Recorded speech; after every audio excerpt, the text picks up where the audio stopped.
এই গল্পটি একটি সত্য ঘটনার অনুপ্রেরণায় তৈরি। গল্পের একদম শুরুতে দেখা যায় একটি ভিডিও রেকর্ডিং, যেখানে কিছু মানুষ একত্রিত হয়ে ধর্মীয় এক রিচুয়াল করছিল। ক্যামেরা ঘুরে দেখা যায় এক মহিলা, যিনি সিঁড়ির ধাপে একা বসে আছেন। চারপাশের মানুষজন ব্যস্ত পবিত্র কোরআনের আয়াত পাঠে। এরপর ক্যামেরা প্রবেশ করে একটি ঘরে। সেখানে নাইম নামের একটি মেয়েকে দেখা যায়, যাকে বিছানায় শুয়ে রাখা হয়েছিল। সে যেন ভয়ঙ্কর এক ব্যাধিতে আক্রান্ত।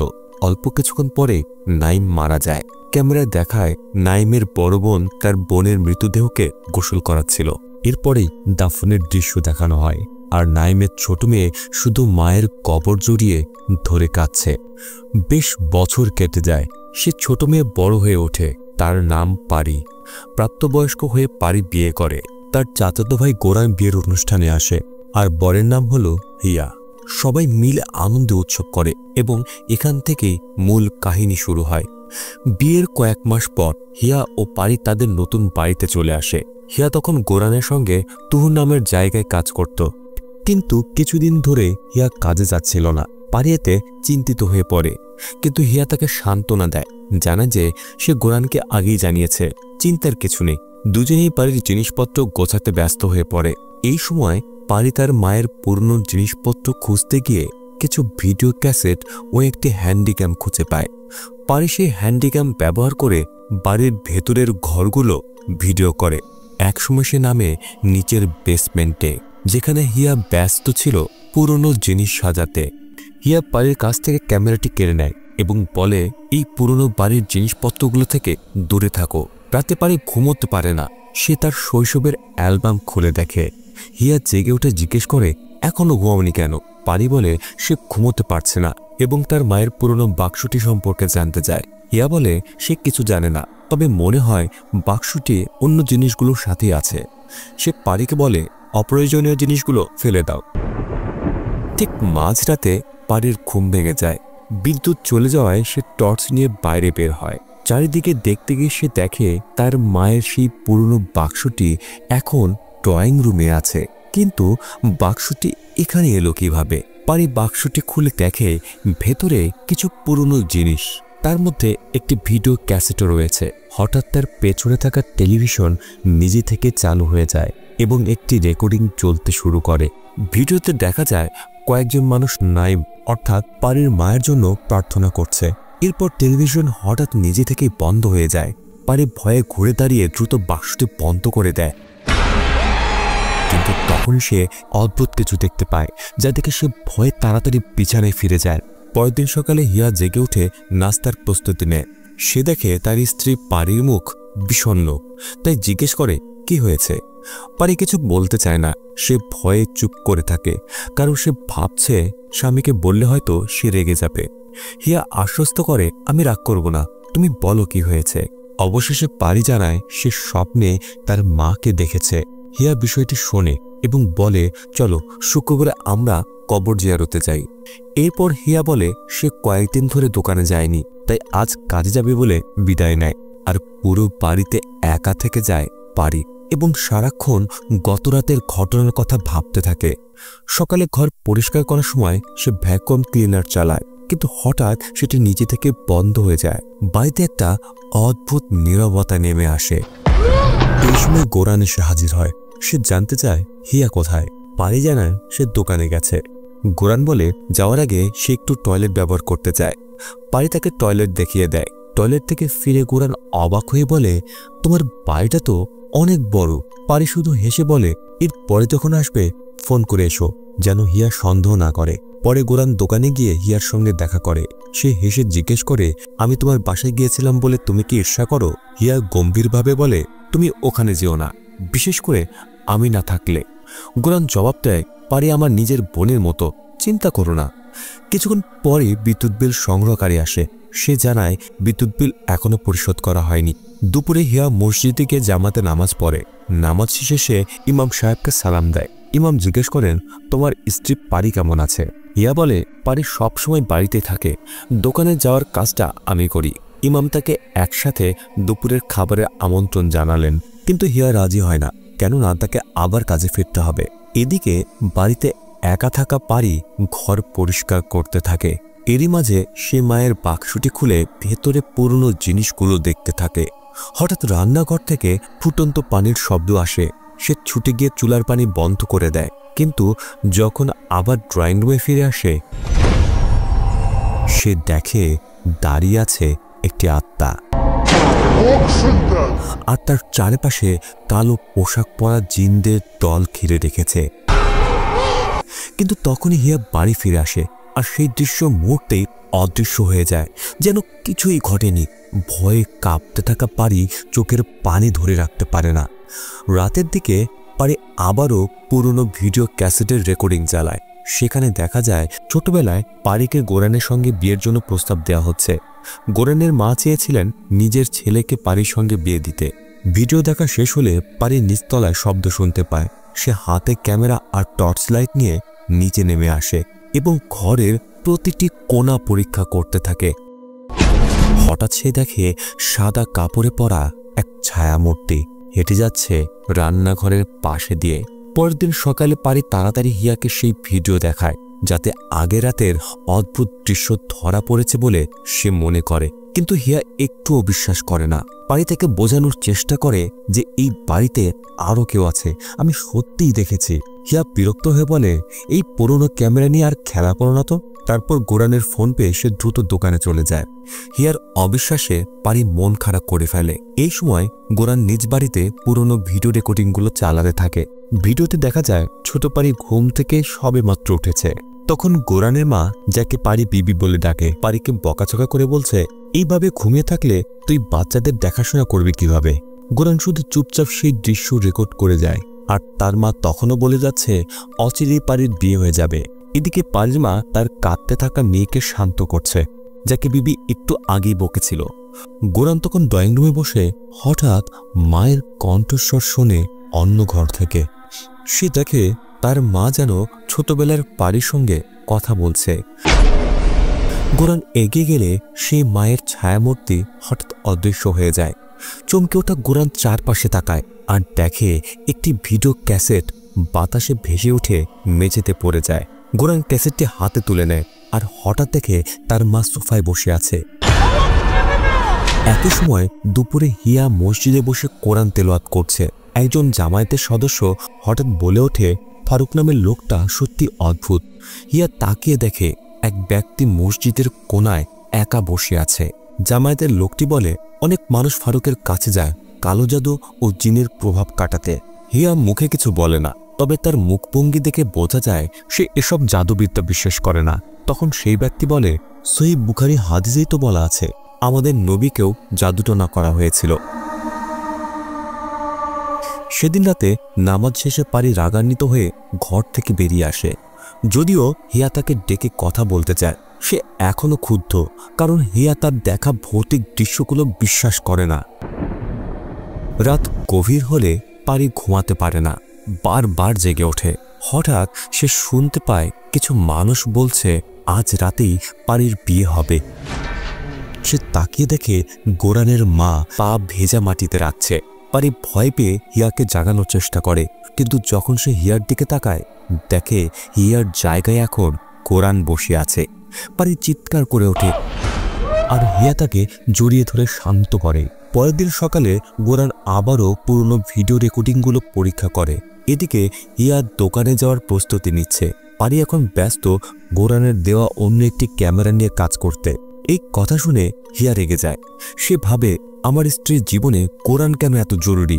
দুজনের মধ্যে তর্ক শুরু হয় আর শেষে হিয়া রাগ করে দোকানে চলে যায়। দুপুরে পারি একা গোরানের বাড়িতে যায়। গোরান অবাক হয়, সে বুঝতে পারে না পারি ও হিয়ার মধ্যে ঝগড়া হয়েছে। সে পারিকে বসতে বলে এবং নিজ হাতে বানানো কফি অফার করে। পারি জানতে চায় তার মা কেমন আছে। গোরান বলে, মা এখনো গ্রামে আছে। গোরান বলে, তুমি যেসব ভিডিও দিয়েছ আমি সব দেখেছি, মাত্র একটা ভিডিওতেই অদ্ভুত কিছু ধরা পড়েছে। এটা শুনে পারি স্বস্তি পায়, তবে জানায় সে মানসিকভাবে খুবই ক্লান্ত, কারণ তার স্বামী এখনও তার ভয় বা দুঃস্বপ্নগুলোকে গুরুত্ব দিচ্ছে না। পারি গোরানকে জিজ্ঞেস করে, তুমি কি মনে করো এই আত্মা বা ছায়াগুলো আমাকে কেন তাড়া করছে? গোরান কিছুক্ষণ চুপ থেকে বলে, আমি কিছু বুঝতে পারছি না, তবে আমি তোমার কফির কাপটা দেখে ভবিষ্যৎ পড়তে চাই। ওদিকে হিয়ার দোকানে একা ছিল। হঠাৎ এক ধরনের অজানা অস্বস্তি অনুভব করতে থাকে। এদিকে গোরান কফির কাপের ভেতরে কিছু অদ্ভুত কালো দাগ দেখতে পায়। সে বলে, এই কালো দাগ মানে তোমার জীবনে এক বড় অশুভ বাধা আছে। গোরান কাপের ভেতরে একটি নির্দিষ্ট কালো বিন্দু দেখিয়ে বলে, দেখো, এটা হিয়া। সে মাটির দিকে তাকিয়ে আছে আর তার পেছনে একটা ছোট মেয়ের ছায়া দাঁড়িয়ে। তারপর গোরান জিজ্ঞেস করে, তুমি আর হিয়াকে সন্তান নিয়ে চেষ্টা করেছ? এই প্রশ্ন শুনে পারি হঠাৎ ভয় পায় এবং একটি ঘটনার কথা মনে পড়ে যায়। সেদিন বাড়িতে সেলাই করার সময় হঠাৎ তার পাশে একটি অদৃশ্য হাত এসে তার হাত ধরে ফেলে। ভয়ে পারি সেলাই মেশিন থেকে উঠে দাঁড়ায়। তখন সে দেখে তার মা নিচতলা থেকে তাকে ডাকছে। পারি নিচে নামে বেসমেন্টে যায়। সেখানে সে একটি ব্যাগের ভেতরে কিছু জিনিস খুঁজে পায়, আর তার মধ্যে থাকে একটি আল্ট্রাসোনোগ্রাফি রিপোর্ট। আর ঘরের এক কোণায় গোরানের মায়ের ছায়া দেখা যায়, কিন্তু পারি কিছুই টের পায় না। পারি কিছু পুরনো ভিডিও নিয়ে উপরে ফিরে আসে আর দেখে বিবি সেলাই মেশিনের পাশে বসে কাজ করছে। কিন্তু কিছুক্ষণ পরেই সবকিছু যেন অদৃশ্য হয়ে যায়। এই সময় গোরান বলে, তুমি হয়তো একসময় গর্ভবতী ছিলে, কিন্তু তা গোপন করেছ। পারি চমকে উঠে প্রতিবাদ করে, এটা সত্য নয়, তুমি বানিয়ে বলছো। গোরান বলে, না, তোমার কফির দাগে বিশ্বাসঘাতকতার চিহ্ন আছে। পারি রেগে বলে, সবই তোমার কল্পনা, তুমি যা খুশি তাই বলছো। তাদের মধ্যে তীব্র তর্ক শুরু হয়। ঠিক তখনই বাইরে থেকে হিয়ার কণ্ঠস্বর শোনা যায়। সে দরজা খুলে ঢুকে পড়ে এবং রাগে গোরানের দিকে তেড়ে আসে। পারি আতঙ্কে স্বামীকে শান্ত করতে চায়। গোরান বোঝানোর চেষ্টা করে, আমি কিছুই করিনি, শুধু পারির কথা শুনছিলাম। তুমি যা ভাবছো তার কিছুই ঘটেনি এখানে। পারি রেগে হিয়াকে বলে, তুমি কখনো আমার কথা বিশ্বাস করনি, তাই আমাকে গোরানের কাছে যেতে হয়েছে। রাগে ফুঁসে ওঠে পারি, বাড়ি থেকে বেরিয়ে যায়। হিয়া তখন গোরানকে চেপে ধরে, তোমরা আসলে কি করেছো আমাকে বলো। গোরান নিজেকে সামলে একটি ভিডিও দেখায়, যেখানে স্পষ্টভাবে হিয়ার নিজের বাড়িতে থাকা সেই অদ্ভুত ছায়াটি দেখা যায়। হিয়া ভিডিও দেখে স্তব্ধ হয়। সে বুঝতে পারে না আসলে কি ঘটেছে তার বাড়িতে। রাত নামলে পারি আবারও পুরনো ভিডিও রেকর্ডিং চালায়। ভিডিওতে দেখা যায় ছোটবেলায় পারি অসুস্থ মায়ের ঘরে ঢুকছে। সে ও গোরান তখন খেলতে খেলতে ঘরে ঢুকে পড়ে, যেখানে নাইম অসুস্থ অবস্থায় বিশ্রাম নিচ্ছিল। বিবি তাকে দেখে রেগে গিয়ে বলে, চলে যাও, ও অসুস্থ, ওর বিশ্রাম দরকার। পারি ও গোরানকে ঘর থেকে বের করে দেয়। ভিডিও দেখা শেষ হলে পারি দরজা খুলে দেখে হিয়া রক্তে ভিজে দাঁড়িয়ে আছে। সে সঙ্গে সঙ্গে ভাবে নিশ্চয়ই তার স্বামী গোরানের সঙ্গে লড়াই করেছে। হিয়া কিছু না বলে ধীরে ধীরে ঘরে ঢুকে পড়ে, কিন্তু তখনই আবার সামনের দরজা নিজে থেকেই খুলে যায়। এবার দেখা যায় আসল হিয়া দাঁড়িয়ে আছে। সে অবাক হয়ে জিজ্ঞেস করে, পারি, তুমি কি করছো? গোরান কোথায়? ক্রমাগত গোরানের নাম ধরে চিৎকার করতে থাকে। পারি যেন পুরোপুরি হতভম্ব হয়ে পড়ে। সে বুঝতে পারে না এতক্ষণ যার সঙ্গে কথা বলছিল সে কে ছিল। এরপরে রাত গভীর হলে গোরান আবারও কফের কাপে তাকিয়ে কিছু লেখার চিহ্ন দেখতে পায়। সে দেখে কাপের তলায় যেন অদ্ভুত কিছু শব্দ তৈরি হয়েছে। এই সময় দূর থেকে তার মায়ের ছায়া দেখা যায়। এদিকে হিয়া ঘুম থেকে উঠে দেখে তার পাশে পারি নেই। সে উদ্বিগ্ন হয়ে পারিকে খুঁজতে থাকে। ক্যামেরা হাতে পারি তখন দৌড়ে বেড়াচ্ছে। হিয়া বুঝতে পারে না তার আসলে কিসের মধ্যে জড়িয়ে পড়েছে। পরদিন সকালে হিয়া জেগে দেখে পারি সম্পূর্ণভাবে নিখোঁজ। সে ফোনে কল দেয়, কিন্তু পারির মোবাইল ঘরেই পড়ে আছে। উদ্বিগ্ন হিয়া গোরানের বাড়িতে যায় এবং জিজ্ঞেস করে পারি কোথায়। গোরান বলে সে হয়তো কবরস্থানে গেছে। হিয়ার তখন হঠাৎ মনে পড়ে আজ শুক্রবার, আর সে পারিকে কবর জিয়ারতে নিয়ে যাওয়ার প্রতিশ্রুতি দিয়েছিল। হিয়া বিদায় নেয়, কিন্তু গোরান বলে আমি তোমার সঙ্গে যাব। দুজনে কবরস্থানে পৌঁছায়। সেখানে হিয়া এক কর্মচারীকে জিজ্ঞেস করে। কর্মচারী বলে, হ্যাঁ, আজ সকালে এক মহিলা এসে প্রায় 1 ঘন্টা বসেছিল, তারপর চুপচাপ চলে যায়। এইদিকে পারি চলে যায় তার খালার গ্রামে। খালা অবাক হয়ে জিজ্ঞেস করে, পারি, হঠাৎ এখানে কেন এলে? পারি কাপা গলায় বলে, আমি জানি না খালা, প্রতি রাতেই মায়ের স্বপ্ন দেখি, আমি ভয় পাচ্ছি। খালা তাকে শান্ত করে বলে, এই নাও, একটা পাথর ধরো, আমার মাথায় রাখো। খালা কিছু প্রশ্ন করতে থাকে আর পারি অদ্ভুতভাবে কাঁপতে শুরু করে। খালা তাকে বলে, ওই পাথরটা এখন ফেলে দাও। সে আরও বলে, এটা ছিল সেই কালো জাদু যা তোমাদের ঘরে লাগানো হয়েছে। যদি সময় মতো সরানো না হয়, এটা তোমার পুরো জীবন ধ্বংস করে দেবে। তাই চলো এখনই আমরা শহরে ফিরে যাই। এতক্ষণে রাত হয়ে গেছে। হিয়া আর কোরআন অপেক্ষা করতে থাকে পারির জন্য, যে এখনো ফিরে আসেনি। হঠাৎ দরজার শব্দ হয়। পারি ফিরে এসেছে খালাকে সঙ্গে নিয়ে। হিয়া বিস্ময়ে স্তব্ধ হয়ে যায়, তার মুখে স্বস্তি কিন্তু চোখে ভয়। বিবি বলেন, আমাকে অন্য ঘরে নিয়ে চলো, এই ড্রয়িং রুমে খুব ঠান্ডা লাগছে। তিনি লক্ষ্য করলেন পারির ঘরটা অস্বাভাবিক রকমের অন্ধকার। বিবি ধীরে ধীরে বাথরুমে ঢুকে গেলেন আর সেখানে গিয়ে একটি কালো জাদুর গিট খুঁজে পান। পারি হতবম্ব হয়ে যায়। হিয়া আর গোরানো চমকে ওঠে সেই জাদুর গিট দেখে। সেই রাতেই বিবি ঝাড়ফুঁক করে ঘর পরিষ্কার করার কাজ শুরু করেন, যাতে কোনো অশুভ প্রভাব না থাকে। কিন্তু পরের রাতেও পারি শান্তি পেল না। অদ্ভুত সব জিনিস ঘটতে লাগলো। টেলিভিশন নিজে থেকেই জ্বলে ওঠে, আবার নিভে যায়, আর স্ক্রিনে পারির মায়ের ছায়া দেখা যায়। পরদিন সকালে পারি গেলেন মসজিদে ইমামের সঙ্গে দেখা করতে। ইমাম সাহেব কালো জাদুর গিট দেখে ভয় পেয়ে যান। সে ভেবেছিলেন হয়তো পারি কোনো পাপ কাজ করেছে। পারি বলে, না হুজুর, এটি আমার ঘরে পেয়েছি, আর আমার সারাক্ষণ কেমন যেন মাথা ঘোরে, ভয় লাগে, বুঝতে পারছি না কেন। ইমাম বলেন, যে তোমার সাথে এমন কাজ করেছে সে খোদা আর নবীর নূর থেকে বঞ্চিত হয়। এরপর ইমাম ডেকে পাঠালেন ফারুককে, যাতে সে ওই কালো জাদুর জিনিসটি পরীক্ষা করে দেখে। ফারুক পরীক্ষা করে ইমামকে জানান, হুজুর, এই মন্ত্র এখন আর সক্রিয় নেই। ইমাম বলেন, তোমার অসুস্থতা বা ভয় এই কালো জাদুর কারণে নয়, বরং তোমার মনের অশান্তির ফল। তিনি পরামর্শ দেন, বেশি করে দোয়া পড়ো, নামাজে মন দাও। এদিকে দোকানে হিয়া আর গোরান কাজ নিয়ে ব্যস্ত। গোরান জানতে চায় পারি এখন কেমন আছে। হিয়া বলে, সে পুরো রাত নামাজ পড়ে আর দোয়া করে কাটায়। একদিন পারি গোরানের বাড়িতে যায়। দরজা খোলা থাকায় সে সরাসরি ভেতরে ঢুকে পড়ে। ঘরে গিয়ে দেখে টেবিলের ওপরে এক টুকরো কাপড়ে মন্ত্র লেখা আছে। পারি সেই কাপড়টা তোলে আর অবাক হয়ে দেখে সেটা হুবহু মিলে যাচ্ছে সেই কাপড়ের সঙ্গে, যেটা সে নিজের ঘর থেকে পেয়েছিল। টেবিলের ওপর আরও একটি হিয়ার ছবি ছিল। একপাশে ল্যাপটপ চালু, সেখানে দেখা যাচ্ছিল পারির বিয়ের ভিডিও।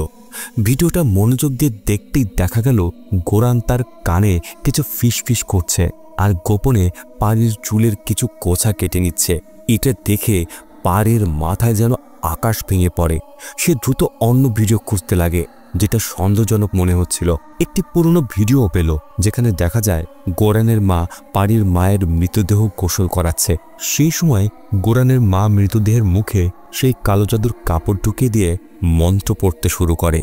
পারি আতঙ্কে কেঁপে ওঠে। তার মনে পড়ে একদিন গোরান তাদের বাড়িতে এসে টয়লেট ব্যবহারের অজুহাতে ঢুকেছিল। আসলে সেই সময়ই গোরান সেই জিনিসটি রেখেছিল সেখানে, যাতে পারি আর তার পরিবার দুর্ভাগ্য ও কষ্ট ভোগে। আর যে কালো জাদুর জিনিসপত্র বানিয়েছিল সে আর কেউ নয়, গোরানের নিজের মা, অর্থাৎ পারির খালা।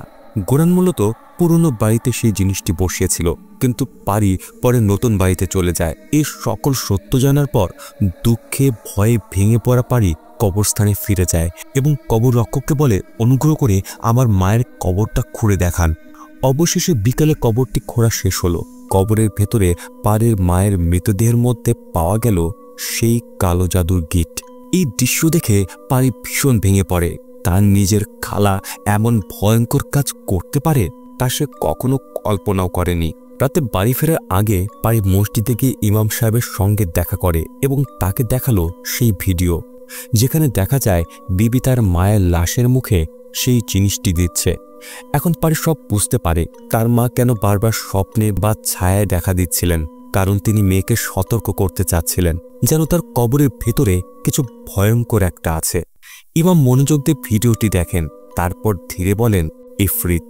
এদিকে হিয়া তখনও স্ত্রীর খোঁজে পাগলের মতো ঘুরছে, আর ওদিকে ইমাম বলেন, তোমার মায়ের ওপর যে মন্ত্রটি পড়া হয়েছিল তা করা হয়েছিল এক ভয়ানক জিনের সাহায্যে, আর এই জিনের নাম হলো ইফরিত। জিনদের অনেক দল আছে, কিন্তু সবচেয়ে নিকৃষ্ট ও হিংস্রদের মধ্যে আছে জোয়ান, কলিয়াস আর জজুলা। যখন তোমার মা মারা যান, বিবি তাদেরই সাহায্যে ইফরিতের মন্ত্র পাঠিয়েছিল। পারি বিস্ময়ে জিজ্ঞেস করল, ইফরিত মানে কি? ইমাম বলেন, ইফরিত হচ্ছে জিনদের মধ্যে সবচেয়ে ভয়ঙ্কর ও নিষ্ঠুর জাতি। তাদের অনেক সময় ইবলিসের বংশধর বলা হয়। তারা মানুষের শরীর থেকে সারা জীবন যন্ত্রণা দেয়। যখন কোনো মানুষ মৃত্যুর শয্যা থাকে, তার ঠোঁট শুকিয়ে যায়, মুখে পানি চায়, তখন স্ত্রী সে পানি দেওয়ার ভান করে, আর সেই মুহূর্তে তার আত্মাকে বন্দি করে ফেলে। যে মৃত্যু পথযাত্রীর চারপাশে ইফরিত থাকে, সে মৃত্যুর আগে এক স্থানে তাকিয়ে স্থির হয়ে যায়। এই কথা শুনে পারির মনে পড়ে গেল তার মায়ের মৃত্যুর সময়ও তিনি ঠিক এমনভাবে তাকিয়েছিলেন, যেমনটা ইমাম বর্ণনা করলেন। ইমাম আরও বলেন, তোমার খালা যখন তোমার মাকে গোসল করাচ্ছিল, তখন সে ইফরিতের মন্ত্র তার শরীরে প্রবেশ করায়। পারি তার ব্যাগ খুলে সেই জিনিসটি বের করে, যেটা সে কবর থেকে তুলে এনেছিল। ইমাম বলেন, এটা আমাদের ধ্বংস করতে হবে, এটাই তোমাদের দুর্ভাগ্যের মূল কারণ। এরপরে পারি হুজুরকে ধন্যবাদ দিয়ে বাড়ির দিকে রওনা হয়। কিন্তু বেরিয়ে যাওয়ার আগে পারি একটা অদ্ভুত কথা বলে, যা ইমামকে খানিকটা উদ্বিগ্ন করে তোলে। রাত গভীর হয়, ইমাম একা বসে কোরআন তেলাওয়াত করছিলেন। হঠাৎ তিনি অন্য ঘর থেকে শব্দ শোনেন। তিনি সাবধানে এগিয়ে যান, দেখেন তার সামনে একটি কবর, আর এক মহিলা দাঁড়িয়ে আছে কালো পোশাক পরে। তিনি বিস্ময়ে চিৎকার করে ওঠেন। এরপর বুঝতে পারেন সবটাই ছিল স্বপ্ন। অন্যদিকে পারি বাড়ি ফেরার সাথে সাথে হিয়াকে জিজ্ঞেস করে, তুমি কোথায় ছিলে? এ সময় পারি অদ্ভুতভাবে উত্তর দেয়, যা শুনে হিয়া হতভম্ব হয়ে যায়। সে পারির পেছনে যেতে লাগে এবং নেমে যায় বেসমেন্টের ভেতরে। ঠিক তখনই আবার দরজায় কড়া নাড়ার শব্দ হলো। ইমাম এবং ফারুক এসে পৌঁছেছেন। ইমাম জিজ্ঞেস করলেন, পারি কোথায়? হিয়া কিছু বলার আগেই পারি তার পেছন থেকে নীরবে উপস্থিত হলো। ফারুককে দেখেই পারি কষ্টে ছটফট করতে থাকে, তার শরীরের নিয়ন্ত্রণ হারিয়ে ফেলে। ইমাম বলেন, তাকে সোফায় শুয়ে দাও। পারি জ্বরে কাঁপছে। এরপরে একটা মোমবাতি তার সাথে ধূপ নিয়ে আসতে বলে, আর পারিকে কিবলামুখী করে মেঝেতে শুয়ে দিতে বলে। তিনি কোরআনের আয়াত পড়তে শুরু করেন। হঠাৎ পাশের ঘর থেকে অদ্ভুত শব্দ শোনা যায়। তিনজন দ্রুত নিচতলায় নেমে যায়। লাইট জ্বালাতেই টেবিলের ওপরে কিছু লেখা দেখা যায়। একই সময়ে পারির ঘর থেকে চিৎকার আসে। তারা ছুটে যায়, কিন্তু পারি ঘরের কোথাও নেই। চারিদিকে খোঁজাখুঁজির পর তারা ফারুককে খুঁজে পায়। সে নিচতলার ঘরে বসে আছে। ইমাম দোয়া পড়তে শুরু করেন। এরপর দেখা যায় পারি টেবিলের ওপরে বসে আছে। ইমাম এগিয়ে যেতেই হিয়া চিৎকার করে বলে, তার পাশে কেউ আছে। মুহূর্তে একটি ছায়া দেখা যায়, আবার কিছুক্ষণের মধ্যেই অদৃশ্য হয়ে যায়। ইমাম কাপড় দিয়ে পারির মাথা ডেকে এক্সোরসিজম করতে শুরু করেন। পারি হঠাৎ প্রচণ্ড কষ্টে ছটফট করতে করতে অজ্ঞান হয়ে পড়ে। পরের দিন সকালে পুলিশ কোরআনের বাড়ি তল্লাশি করে, কিন্তু সেটি ফাঁকা। ধারণা করা হয় পারি যখন সব সত্য জেনে গিয়েছিল, তখনই কোরআন পালিয়ে গেছে। কোরআন নিজের গ্রামের বাড়িতে গিয়ে লুকিয়ে থাকে। এরপরে পারি ও হিয়া নতুন জীবন শুরু করে। অবশেষে তারা এই ভয়ঙ্কর আতঙ্ক থেকে মুক্ত হয়। পারি গর্ভবতী হয়, আর এভাবেই তাদের জীবন সুখে শান্তিতে কাটতে থাকে। কিন্তু হঠাৎ একদিন